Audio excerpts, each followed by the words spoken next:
Hey guys, thanks for joining me. Today we have a special guest, returning guest, Hella Bella, print on demand seller and YouTuber. Welcome back.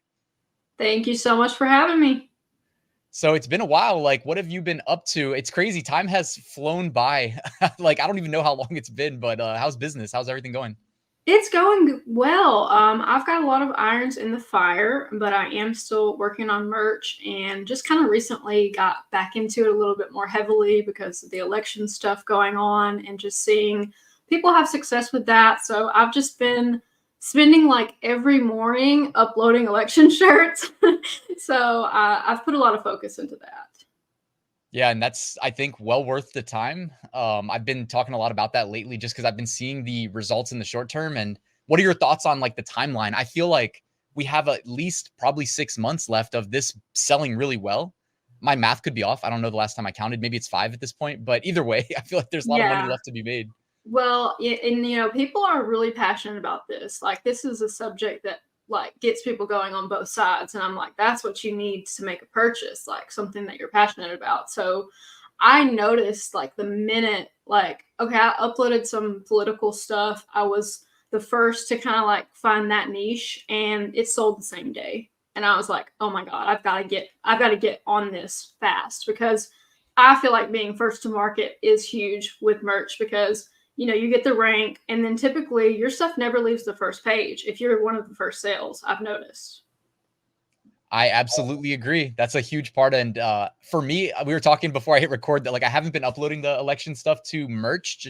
And I mean, I probably should have. I don't know why. I just keep my merch super clean, evergreens, but I've been pushing it everywhere else. And I agree 100% with what you said. Like I'll take my, designs and put them on Seller Central, Etsy, eBay, Walmart. And people are like, eBay, like, yes, eBay. Like I looked at Mm-hmm. my profit from last week. It's over $1,000. Like that's pretty That's good. awesome. That's awesome. I really need to do that, because I have like 7 or 8,000 designs on my computer. Like, ugh, I should probably do something with those. All right, everybody always asks me, and I'm going to ask you now. Not a planned question, but any tips on how to organize those designs? Because I get that question so Oh often. God, this is the most basic thing, but I literally do like August 2024 merch designs. And that way I'll know like kind of what was happening during that time. So like if it's October, obviously those will be all the Halloween designs. And that's the best way I've found to keep them organized. And the file name, I just try to put some like generic, like maybe I can find it. Maybe I won't ever find it, but that's kind of how I did on my computer. And I try to keep my files organized. I have an organized home. I feel like organization really helps with like optimization of your business. If you're not organized, like your mind becomes cluttered. So that's kind of how I look at my file system, I guess. And then I have like spreadsheets of all my merch ideas. I agree wholeheartedly with that too. Sometimes I'll fake yell at people in my private group that I see every week. I'm like, did you clean your desktop up yet? Because they'll let me know that their desktop has like 200 things on it. I'm like, yo, you got to clean that desktop and clean your room, clean your desktop. Good Yes. feng shui. Oh my gosh, it's like Jordan Peterson, like, make your bed, like, clean your room. Like, it really does help to make sure that your space is organized. And with my merch designs, especially like looking back on the old election, like, I know you said that like some of the stuff from the previous election was selling. And so those people are just like, they can just pull their old designs and then retitle them and probably just re-upload them with the current stuff. So merch leaves a lot of room for repurposing things if you're smart about it, and if you know where to find your files. If you don't know how to find your file, then kind of out of luck. Yeah, and it just gets easier with time. Like I don't think either of us started with the scope of what we were gonna do and stuff like that in mind. We just kind of evolved our process. Do you mind sharing like when you started on merch and what year you started? Or sorry, when and what tier you are? Yes, so right now I'm 20,000 tier, and I have 39% of the things uploaded, so like at 39% capacity. So I feel like I've still got a ways to go before I even get close to filling up all those slots. I started, if you can believe this, in March of 2017. Oh my God, that sounds like a long time ago. Like, and I honestly don't even know why. Like, something, I must have gotten like a YouTube ad or a Facebook ad or something like that. But I was like, I can probably do this. And that's like my kryptonite, is I think that I can probably do anything. I'm like, I can be that hard, you know, like honestly, just that false confidence has gotten me far in life because I'm like, I live in rural Alabama and I've made over $100,000 profit with merch. So like people saying like, I can't do it or I can't do this. I'm like, you're just making excuses. Like, not to be negative, but it's like if you wait for the perfect like circumstances to start a business, you will never start. Like, it just won't happen. That's great perspective. And that's funny. Alabama, I was there. I've only been there once in my life. I was there like 2 years ago for a wedding. And no joke, it was like, it stood out in my mind as like the most pristine weather I've ever experienced of any day in my life. This one day of the wedding, like we like rode bikes, like it was just the most incredible day. So I don't know if it's normally like that, but that's what I always think of when I think of Alabama. That bride probably looked at the Farmer's Almanac for like 3 years in preparation to get that day. Because sometimes it's really hot and muggy and sometimes it's cold. Like we got snow this year, like we got snowed in, which is like not a thing that usually happens. But yeah, I mean, living here and growing up here, like I don't know anyone who does YouTube. I don't know anyone who does merch. I don't know anyone who does anything like that. So like starting a business, you know, you have to be a self-starter. Like there's no one for me to like necessarily ask how to do it. And so I feel like YouTube is like the perfect place to learn. Like it's all free information for the most part. For real. And having a channel, like, by the way, Hella Bella's channel linked, top link in the description, check it out. And I know you're going to drop a video kind of around the time we drop this interview, so you can plug that in a second. But it is great on YouTube to network with people too. Like just having this connection, we could bounce ideas off each other, whatever. And I keep a little spreadsheet with everybody I interview just to have that contact. And I'm like you, I'm in Northern Virginia. I'm in, an area where there's probably plenty of people on YouTube, but my immediate network of friends and family, like, yeah, it's not really outside of my wife. Like no one's really trying, at all to start their own business that I'm aware of. Maybe they are and they just don't tell me. But yeah. You know what I mean? It's like 9 to 5, come home, Netflix, chill, Yeah, I just can't do that. I just can't. And like merch literally allowed me to pay off my house. Like it's not like this little like, side hustle. Like it can be big. It can be as big as you make it and as big as you put into it, I think. And that's the case for anything. And like I notice like a lot of people quit before they really get started.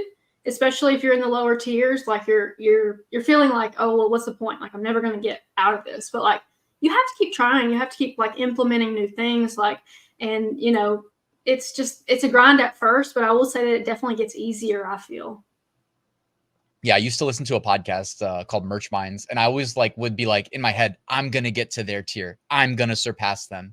And like, it all came full circle when I did pass them, both of them. And I was a guest on Merch Minds as well. So it's just like, it's just funny, it's like I set that intent in my head and I just followed through, and that's just life. That's my life summed up basically. Yes, I'm literally like after this video, I plan to make my Survivor audition tape because I want to go on Survivor. Yo, I've seen like me and my mom, we used to watch every reality show. So I've probably seen at least 20 seasons of Survivor. I haven't watched it recently, but how long you been watching? Literally since like maybe COVID, probably. And I'm not a big reality TV, but that show got me hooked. And I like watched all the old seasons and stuff. And I was like, again, the false confidence of like, I could probably do that. Like, so I'm like, well, I'm going to shoot my shot and like film my interview or my, casting thing today and just try to like get it out there. Cause I've been procrastinating that a little bit, but I was like, now's the perfect time. So. Yo, that'd be amazing. Good luck. I would love to see you on Survivor. I'll definitely be rooting for you. The first season is the most legendary. Well, I don't know. The first season though, with the naked, what's his name? Richard, I think. Yeah. And just like the way the culture's changed over the last, couple of years, is like they would never do that now. Never. Yeah, that dude didn't pay taxes. Cause I mean, just imagine $1 million back then. Like, what was that, 25 years ago at least? Like $1 million back then, he could have bought like a neighborhood of houses. Today you get $1 million and it's like, depending on where you live, like I live in Northern Virginia, you get $1 million. Like it's like, after taxes, you're lucky if you get like a decent home. Right. And that's the thing. Like you've got to keep up with inflation now. But I mean, woof, that guy, he should have paid his taxes, but I think he still got asked back on the show later. But, doing YouTube has given me, I feel like, better presentation skills. So, I mean, like, I think everyone should probably start a YouTube channel. Like, just talk about what you know. Like it's also passive income. Like I don't necessarily make like the most money from it, but like I make money from it every month consistently, and it's led to like business opportunities and things like that. So there's just a lot of ways to make money online. There's so many ways that there's literally not enough time in the day to like do all of them. So just like pick 2 or 3 and like go all in on that. Yeah. Do you want to kind of tell like the progression of your story? I know it was very similar to mine in terms of like having that desire to start an online business and like how you start and kind of where that takes you. And also shout out to you because you never bent the knee. And you told me this before we hit record. You never bent the knee and got a like real job. Whereas like I had 2 real jobs. You were just like, no, it's not for me. I'm going to make this work. So all the respect. Genuinely, my mother was worried about me. She was like, are you going to get a job after college? I was like, Mom, I'm running a business. Like nobody believed me. I think they thought I was just playing like World of Warcraft all day or something. Like, I don't know what they thought I was in my house doing, but I was grinding it out. And since I was like in high school, I've run a business. Like I sold on eBay, then I sold on Amazon. So I've just had like that mentality of like, I've got to be self-employed. It might be like ADHD, or it might be like a little bit of a, like, I don't want to follow authority kind of feeling, but like, I don't want somebody to tell me how my day's going to go. Like, that's just not what I'm looking for. So when I started merch, that was 2017. So, I mean, there was plenty of like e-commerce stuff going on then. I feel like FBA was really big, and I still get ads about FBA. But 2017, the royalties weren't like anything crazy. 2020 was like the first year that I was like, oh, this is getting good. I made $26,000 that year profit. So that was like, okay, in Alabama, that was probably a lot of people's income. So, and then 2021 or 2022, it went down. Looks like 2021 was, oh yeah. So that was my best year. Period. Since then, it has not been that good. And I know there was like a period where merch, like, didn't they like run out of? They like, cut the royalties too since then, just by a little bit, I think. So that also kind of factors in over time. Right. And then COVID, I feel like kind of put a damper on things. But 2021, oh, I made $39,000, which I was like, okay, that's pretty good. Like, you know, it was climbing. And I think at that point, like my best month was like around $7,000. And I came on your channel because there was that one day that I had made like $1,000 in a day. And I was just like, oh, I'm rich now. Like, I can't tell me nothing. Like there is nothing in my way. And then 2022, I feel like royalties dropped significantly. It went down from 39K to 17,000. And then 2023 was 12,000. And then this year, I feel like 2024 will probably be around, I would say around 12 to 15,000. And we can talk about that. We can talk about how if you don't add anything new to your account and you don't log in and you don't edit something, your merch account will die, basically. Isn't that funny? Active. Isn't that weird? Yeah. So it's like a real thing though. It's weird. Like I'm glad you agree, just because like I've talked to other sellers and it's like there's no rhyme or reason or way to like prove it, but like it does feel like if you're in there just even editing something and repricing something daily, you get a little bit of like it's like you create like feedback from the beast. Yes, absolutely. And Amazon rewards like consistency. I hear my dog, he's dreaming. I can't hear him. Okay, good. He's doing that like in his sleep. But yeah, Amazon absolutely rewards consistency, and I was not consistent. So if I can say anything in this video to get you guys to like, just make sure that you either keep like a draft bank of like 100 designs on your computer to set you up to upload one new thing every day. Like something as simple as that can keep your account active, because I've noticed that like since I started uploading again, sales have gone up. So, I mean, there's definitely a correlation between like your activity on the platform and your sales on the platform, because like it makes sense, because like if somebody just kind of like dies off, you're like, well, why would you reward that behavior? I guess because Amazon's very like carrot and stick. Yep, it really is. And I like how they gamify things too. You know, like for those of us that just get started, if you don't know what you're doing, it's like you don't face this impossible task. You know, they start you in tier 10 with 1 upload a day. It's like, okay, are you able to handle 1 upload a day? You know, you probably shouldn't be able to do 5 a day because some people feel overwhelmed and they might quit. You know, it's like, I love how they do that system, that structure. And I remember for me, when I got to like tier, I think it was like 500 and I had 20 Mhm. uploads a day. And I Mhm. like I'm that type of person that's just like, I'm going to fill my slots because I know unfilled slots don't sell. And then I'll just Mhm. work backwards after that, delete, what I don't like. And I remember just sitting there at night being like, having like I would work 2 jobs. I had like a teaching job after my 9 to 5. And I would just like, I was like, I need to make a template now where I can insert like variable text just Mhm. to make 20 designs, just to hit these upload limits. And I just Right. made a point of hitting it. Right. And like you said, you can always go back and delete them later and re-upload something that will sell. But if you don't have it up there, how can it sell? Like, it's just common sense. Like, if you don't offer it, nobody can, when they come to the market, they're not going to be able to buy it. So I think that's a good point that you're making. And just like making sure that you have stuff ready to go, like those templates is a big part of my business now, because if you're on a higher tier, you can't sit there and like I can't make 10,000 individual designs. Like, there's not enough, like for the rest of my life, I probably couldn't achieve that. So like what I try to do is like, I'll make 50 designs, and then for the next couple of months, those are like my templates. And I do some one-offs. Like, if there's a trend, obviously I'll jump on a trend.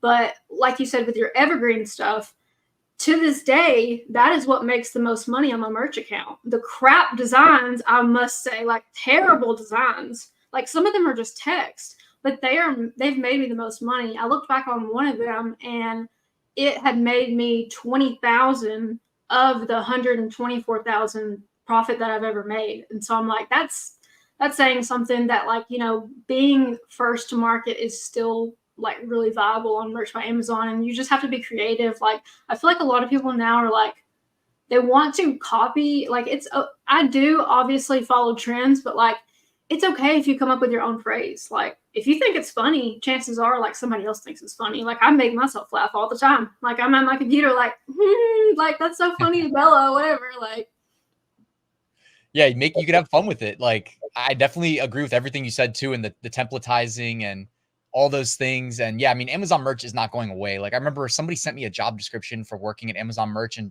this was like probably 2 years ago, but I read it in a video. Just I thought like, let's share this, let's see what they're really saying here.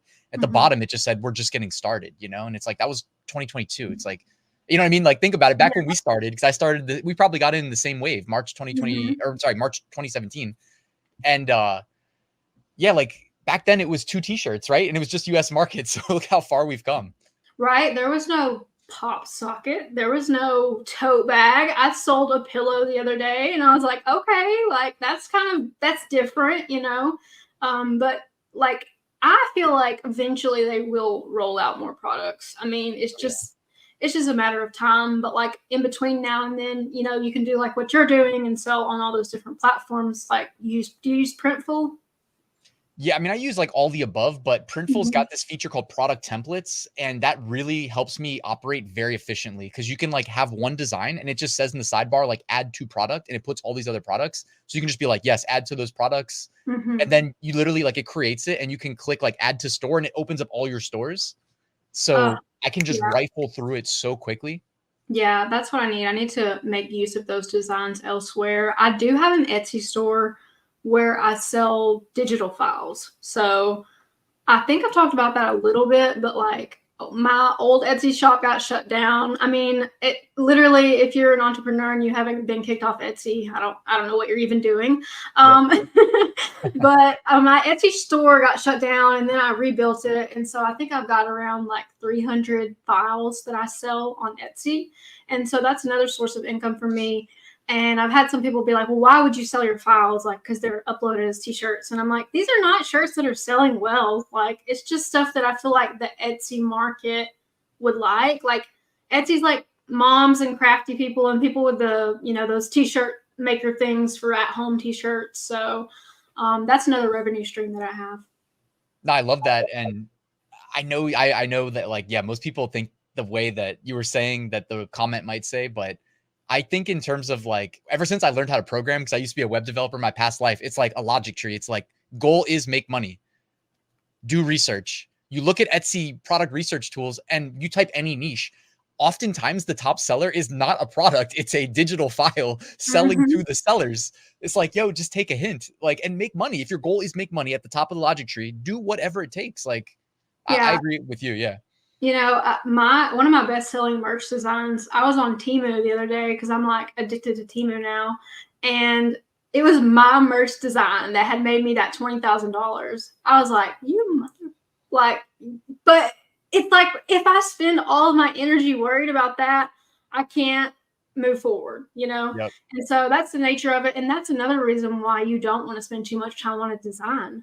If it's your darling, if it's your baby, you're going to get upset whenever someone steals it. But if you just put it together, like, you know, really fast, and it's just a template that you have, you're like, whatever, like I can make another one. You know, I don't spend too much time on any one thing, and I feel like that pays dividends for me.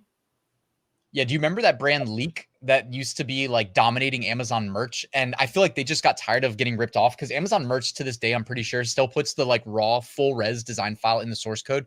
So you just have one decent developer write a bot and it just steals everything based on BSR. So if you're in the best sellers, you're gonna get copied 100%. But if you do what like I do, which is more like what you said was working for you, kind of like evergreens, a lot of text-based stuff. People don't think text sells. I always say over half my sales in a year are always text. It's just text, you know, and or make two versions of a design. You know, if you're going to add a graphic, make the text version, then add the graphic, make two versions, you know? Yeah, even just changing the font, like make it with multiple fonts, because, you know, there's always and a different t-shirt color. I always tell my audience, like, if everyone's doing it on black, and if you do it on purple, you always have that one person who's like, oh, I want to be special, and they'll buy the purple one. So it doesn't, you know, it's not that you wouldn't also put it on black, also do that, but also make a separate one that's like, you know, for that unicorn person who wants to be unique. Yeah, I love that tip. I say the same thing. And even just like I've been with the political stuff, the political stuff has been so good lately that I made a whole course dedicated to it. And like in that course, one thing I say is like, when you're doing non-merch, right? So you can select your primary color in the thumbnail. I'm just like, select a color that like either merch doesn't offer, or if you're not worried about just the merch stuff, just like pick a color that's relevant to the niche.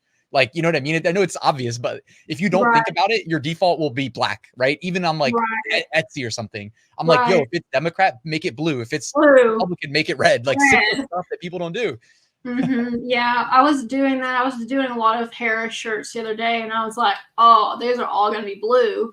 And so when you know that the shirt's going to be blue, set the background to blue when you're designing it. I feel like a lot of people don't do that. They just put it black, and then they get their design over, and then it doesn't look quite right. So I always try to make sure that I'm designing on the color of the shirt that I plan on putting it on, which is like also something it's second nature to me. But if you're just starting, you may not think about it. There's so many things that, like, as I come further in my business, I'm like, oh yeah, I already knew that. But it's like, if you're just starting, you probably don't know. Like, it's not that it's just like, you have to learn all this stuff over time. Like, it doesn't come to you all at once. 100%. Yeah. And that's a great plug for your channel, which again, everybody, it's linked at the top of the description. I would definitely recommend it. Do you want to kind of talk about that video you had planned where you're relating it to your design approach? Okay. So yeah, so most of my designs now I use Canva to make my designs because I'm not an internet whiz. I had a rural education. So Canva works for me. I use Canva, and I use Canva's AI tool. So Canva has an AI tool that allows you to actually do a lot with it. But you can prompt it much like you'd prompt any AI thing, and it will spit out images for you, and you are allowed to use them commercially. So a lot of people don't know that.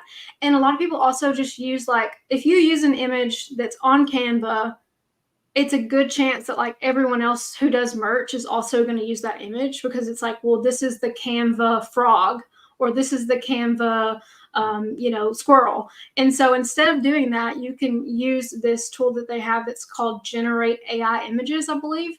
And you'll just simply give it a quick prompt, and it will spit out 4 different things for you to choose from. And so if you like the theme of, like, one of them, you can click that one, and it will say generate more like this. And so you can generate more. And so you can fine tune it. And it is very beginner friendly. It's not like, I've done a lot of, like, playing around with different AI tools. Some of them, prompt writing is like, I feel like our kids are going to go to college and prompt writing is going to be their major. Like, I mean, I'm not I can't do all that, but all I'll do is like cute cartoon, turtle wearing a backpack, for first day of school, something like that. And it'll spit out a turtle wearing a backpack. And so I'm like, oh my God, this is making merch so much easier because, back in the day, like you had to go find images on the internet. Like that was a thing that we were all doing, just like searching for images because I'm not an artist. Like I can't sit there and draw. Like there are some merch creators who like have a tablet and can like draw out designs.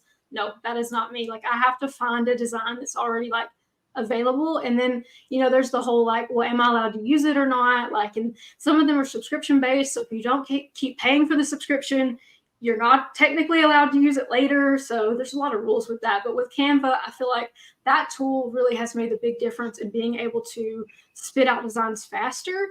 I did some this week that were like cats, and they were like doing a specific thing. And so it's like, there's no way I could find even like an artist who'd already made that. But with the AI tool, I was able to slowly like create that from scratch. So I feel like that's a really powerful tool when it comes to merch. Yeah. So you'll have a video where you talk about kind of your process and stuff like that people can check out. Yes, I'm going to put the first one out this week. So I'm going to talk about how to just very basics of how to use that tool. But I'd like to do maybe more of like a deep dive in how I utilize it. But that one's just kind of showing you, here it is. This is what it does, and this is how you can use it. So a lot of the prompts I found, like the more information you give it, the more wonky the stuff gets. So it's better to be simplistic with it. And it's also good for like, don't look for, if you're looking for something hyper specific, it's not necessarily great. Sometimes things come out with like 3 arms, which is kind of funny. But you can fine tune it, you can fix it. And so I just like, I just kind of sit there and work with it, but it still beats scouring the internet looking for images. Cause I used to do that. I used to spend a lot of my design time looking for images. Yeah. And other people have to like hire VAs to get their graphics. And like, I'm not against any of that stuff, but it's just how my brain works is kind of like, and it's probably because I had a 9-to-5 and a second job, and I still was able to make this work because I was so results oriented. I was always working backwards from what I wanted to accomplish. And so like I agree with what you're saying in that, like, yo, Canva's not the best. Like you can go pay for Midjourney and like add an extra, tool, but you're then taking longer to make these designs. And I just feel like it's not like a bad thing or a wrong thing when you do that, but like, an efficient workflow that's working for you is like, it's hard to overstate the value, like Canva is good enough. Like if good enough is all you need to make sales, then go make sales, fill those upload slots, like get the money. You do not need to put anything fancy for a shirt to sell. Like literally, like you said before, most of the designs that I'm selling consistently are just text-based. Some of them may have like a simple image on them, but like for the most part, like Amazon printers aren't that great. It's not going to look that good if you create a detailed image and then the customer gets it and it doesn't look as detailed as it looked on the screen. So, I mean, something to think about, like optimize for what we're working with here. We're not working with like state-of-the-art equipment, it's more or less just like getting those sales and moving on. And so when I wake up in the morning to design, I know exactly what's going to happen. I know I've already got my templates out. Everything's formatted properly. Everything's going to save the way I need it to save. Like it's simple, it's fast, like it's efficient. And so like if you're trying to like spend too much time tweaking, I feel like that's going to be the downfall of your merch business or the growth. You can do a merch business, but if you want it to grow, you've got to optimize.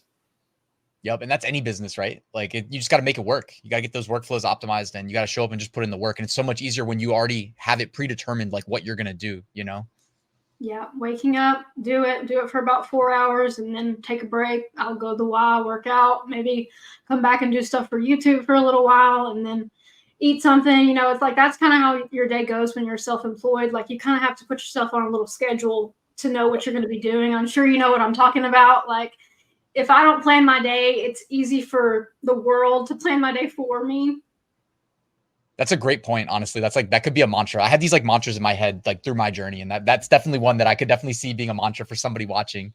100% though. It's like, even if you're not self-employed, like the world does plan your schedule for you. And then you just have to, like, I always like had this mantra that was like, make it work for you. Like as I was growing, but still having these other commitments, it was just like I was saying, like, it wasn't me going to throw in the towel because it's hard. It was, hey, if I have 1 hour, I'm going to do 1 hour of work to like the highest degree I can do it and just keep working towards, like, when I put my head in my pillow and go to sleep at night, like, do I feel fulfilled that I work towards my ultimate goal for my life, which is not getting paid, you know, less than I'm worth to make someone else's dream a reality at my 9 to 5. Like that wasn't it for me. Oh, I got chills. Yo, that's life though. It's life. Every day of our life is life. Like we're writing the story of our life every day. So look, I'm extremely passionate about people being able to own their own time. I feel like this narrative of like go to school for 12 years, then go to college for 4 more years, and then go get a corporate job, and then work under someone for like 4 to 6 more years, and then you can move up the ladder. Like, I don't think that that's the blueprint that I want. And like, personally, I hope that I raise little entrepreneurs. Like I know that like the richest people in the world are not working for somebody else. Like they're running their own business. So that's what I always think about whenever I'm doing stuff, and I don't think that like this is something that's going to happen overnight. But like you said, I always try to get like 1% better every day. Like I write out my goals, like literally every week. Me and my partner sit down and we have like we call it our like team meeting, and it's just me and my boyfriend, and we'll be like, what do you have going on this week? Is there anything that I can help you with? Like, is there anything that we're going to like go do or schedule? And so it might seem rigid to some people, but like that allows us to get everything that we need done. And it's like a little check-in for our relationship. So I do that. And then we also have like monthly goal strategies. And so like, I feel like just the simple practice of like sitting down to write your goals is so powerful, because if you put it out there, it's more likely to come to you. No, it's so cool. Like, we would definitely get along. We would definitely be friends if you didn't live in Alabama and I lived in Virginia. Cause like me and my wife, same way. We have like such a similar kind of approach to everything, even from like the scheduling, everything too, and helping each other out with what we want to accomplish. It's funny. And it works, right? Mm-hmm. Yeah. And it's good to align yourself with somebody who believes what you believe. I think if you don't have someone who also is a little crazy and thinks like this crazy stuff might just actually work, man, people can really get you down with that. Like if your family doesn't believe in you, or if your partner doesn't believe in you, or if you don't believe in you, like believe that it could work. Like, put a little bit of stock into yourself, like buy shares in Bella, like, and so I feel like just trying to do a little bit every day has really helped me, especially on days where I don't want to do it. Those are the hardest days, right? 100%. Yeah. And I just interviewed somebody named Matt last week and released that interview. And like, it's just funny because you never know how these interviews are going to go. But it's like, if we really want to help people, it's not like we spend most of the time doing this, talking about like making like adjustments to your mentality and your like kind of how you structure your life, more than you talk about like, oh, use this tool and click here and use this AI prompt. Like, because it is like, I think for most people truly about like, just like prioritizing, setting aside time in your life to dedicate to the business, and then just kind of setting up these workflows and following through and, and just optimizing them a little bit each day so that it's easier the next day. Yeah. It's your mentality. Everything is your mentality. Like if you don't think it will work, it won't work. And with merch and YouTube and stuff, like I always hear people say like, it's too saturated. There's too many people doing it. And I did real estate for a little while, and everyone said that then. And I was like, I sold like 20 houses my first year in Alabama. And I'm like, it's not that saturated. And even if it is saturated, most people aren't that good at it. Like it might be saturated, like there might be quantity, but like if you can provide quality, then you're going to move to the top. Like it's just about being like, there's 80-20 rule. Just make sure you're in the 20%. Make sure you're not on the bottom 80%. Yep. And you're definitely a doer too. Like, like I know I'm a doer. I know you're a doer. So it's like, if you set your sights on something completely different too, it wouldn't surprise me that like you would make it work, but you'll do what it takes to succeed. And I think like other people, it's not like an indictment or judging or anything like that. It's just like, I always say like our priorities are what we spend our time doing. Like people want to be judged on their intent, not their actions. It's like, yo, your actions speak louder than words. You got to like follow through. And like what you do is like what's real, not the fake stuff in your mind. Not your plans. Like you can have the biggest plan, and a business plan is hilarious to me because I'm like, it's not going to go the way you think it's going to go. Trust me. Like, you're going to have to pivot. You're going to have to reinvent stuff. Like even now with YouTube, like my channel sort of got like, I guess, branded as like a like weight loss channel. It started out as like a business channel, but I was posting these little videos about like losing weight, and everyone was like, I was getting all these views and stuff. And so I'm like, well, I guess I'm like part weight loss channel now. But it's like, I didn't fight it. It's like, go with what's working, go with the least friction thing. And so then I wound up getting like a partnership deal. And so now I'm like making affiliate money from that. So it's like that literally doubled my YouTube income from putting out those videos, just talking about something that like I knew a little bit about. You don't have to know everything about it to talk about it. Like, I feel like people like, they think like they have to be a PhD expert in their field before they post a YouTube video. And I'm like, don't worry about it. Just post it. If you know a little bit more than the person watching, they'll continue watching because they need to know what you know. Yeah, and like the number of YouTube channels, like I think it like tripled from 2020 to 2024. So definitely more people took the leap. And it's funny because if you look at people's most, like there's a popular button on anybody's channel. If you check that button on most people's, it's usually like their beginner framed, like I am a beginner, this is my story or whatever type videos that do the best, because I think that's what most people watching relate to. Yeah, they relate to the beginning of the journey. Literally that dieting video that blew up, it was like my first week. And I'm like, why the hell did anyone listen to that? I didn't know what I was talking about. But it's like, they just wanted to, I think you want to that feeling of like getting started with someone. It's almost like oh, I'm going to go along with them on their journey. So like if you're starting merch, why not start a YouTube channel and then potentially leverage that for money later? So I feel like there's a lot of opportunities. Like I told you off camera, I'm starting like Amazon influencer. Like I've been accepted into that program, but I haven't like done anything with it because I'm like, there's only so much time in the day. But when they talked about like on-site commissions for that, I was like, oh, okay, like I might be interested in that. So that's something that I'm going to be putting a lot of focus into, I think, in September. I've literally recorded videos 5 days since I found out about it last September. And so less than a year. And like in the calendar year 2024, I should make minimum like $5,000 is like the absolute floor. But like, I'm pretty sure it'll be closer to like $7,000 or $8,000 just based on Q4. Everything kind of blows up. Is that just from on-site commissions? Yeah, from video reviews. Yeah, yep. Bruh. Oh my God. I gotta get on this. It's silly that I've only done 5 days of reviews, but it's like I've tagged everything kind of like around me that makes sense. And I've once gone over to like Marielle's sister's house, who was like, it just was like the perfect house for reviewing. No joke. That's made like half the money. But I only reviewed like 10% of the things in the house before we had to go. So it was like, she was there though, because she does it way more seriously than I do. And she was hitting like everything, man. She does really well. She does really well. Does she do faceless videos, or is she in the video? Either or. If it's like a really expensive product, like she has all the stands and stuff like that like, you know, make it easy to do you in the video. But if it's like a quick product, it's like, don't worry about it. Yeah, just show yourself using it. I need to talk to her. Yeah, I'll put you in touch with her if you want to bounce questions off her. And Mercedes' channel too. I know you saw the interview. That was a great resource too. She's so passionate. She has such a good attitude. I loved her videos. I watched a lot of those when I was like trying to make my video.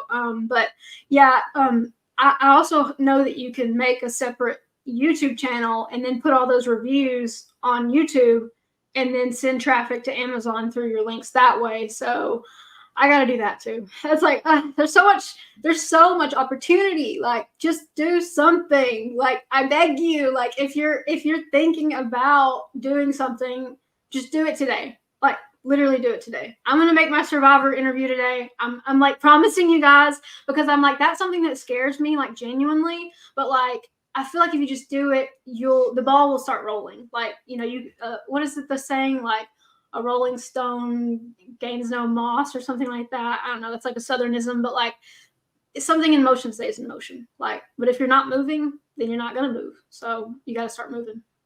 Yeah, Marielle has something on her wall. It says like, oh, something along the lines of like, a long ass journey starts with like one step.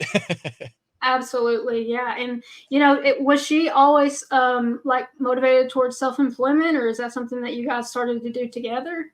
I would say we started together. She always reminds me that we started dating when I was in tier 10. She believed in me. she was a real one for that. She liked you when you're at the bottom. Yep. That's funny. Yeah. And she's, you know, it's so cool that both of you guys can do that and like, you know, learn from each other and pivot off of each other. And like the Amazon influencer thing is like, Amazon's not going anywhere. Like, I think we're just seeing how they're evolving. And one thing that I've really, I guess in the past year, been focusing heavily on is short form content, learning how to push out those 1-minute videos. Because like, if you notice, like on Facebook, if you scroll, Instagram, if you scroll, everywhere is just short form content. And it's not necessarily high quality, but you know, that is the future, I feel like. So I did spend quite a bit of time just trying to like, okay, what is this? You know, how do I do this? How do I try to make this happen? And so I feel like doing that has also like helped my YouTube channel. It's helped me kind of like understand Gen Z or whatever, you know, like the younger people and what they're going to look for. And ultimately, like, we're salespeople, so we're going to have to figure out how to keep selling. And so just staying current is a big thing for me. Being able to take, I think I told you this in the email, but like being able to take 2 or 3 days a quarter and focus on something that you don't know anything about, that you need to learn. And I know as a business owner, it's hard to not do the same thing that you're working on, but like I always try to say, like, these are going to be my learning days. This is how I'm going to take time to like learn something new and then try to implement it into my business, because that's how I learned to do like CapCut, like those short form content. And now like 25% of my new subscribers come from shorts. Like, that's wild. Like, I've seen channels blow up. Yeah. Like millions of subscribers, like I watch poker videos, and like this one dude, like he had good content, but it wasn't great. He's found a formula for poker shorts, and this dude is the biggest channel by like a multiple now. And it's because his shorts are doing like millions of views, all of them. They're all winners. So yeah, it's crazy. And if you have YouTube, you can literally like clip that content. Like, this interview is going to be long. If there's a like snippet of it that's like, oh, that would make a good short, you could take that and then upload that as a short. And then like you're also optimized for more keywords. Like if it's subject specific, you know, you can put that in the title and the hashtags and stuff. So I've been dedicating some time to that. I think it's worth looking into if you are doing content creation. yeah, I keep saying once we move in a month, like I'm gonna do short form every day, at least one, just to get more comfortable, get better, and I'll figure out like a way to make a workflow that works. But yeah. So we got to jump on that other call, by the way. Okay, cool. So it's been great catching up with you. Seriously, everybody who's watching, if you made it till the end, thank you so much. Sorry we had to cut it off there, but definitely check out Hellabella's YouTube channel, linked in the description, for more content. And anything you want to leave us with, anything we didn't touch on? Hey, I'd be happy to have you guys come over to my channel and check it out. I am going to put out that video about how to use Canva's AI feature. And I did put out a 6-month update video not too long ago about my Amazon merch account. So happy to have you guys, happy to talk with you, and I hope that you have learned something from this video. All right, Hellabella, that was a great interview. Thank you so much. Talk soon.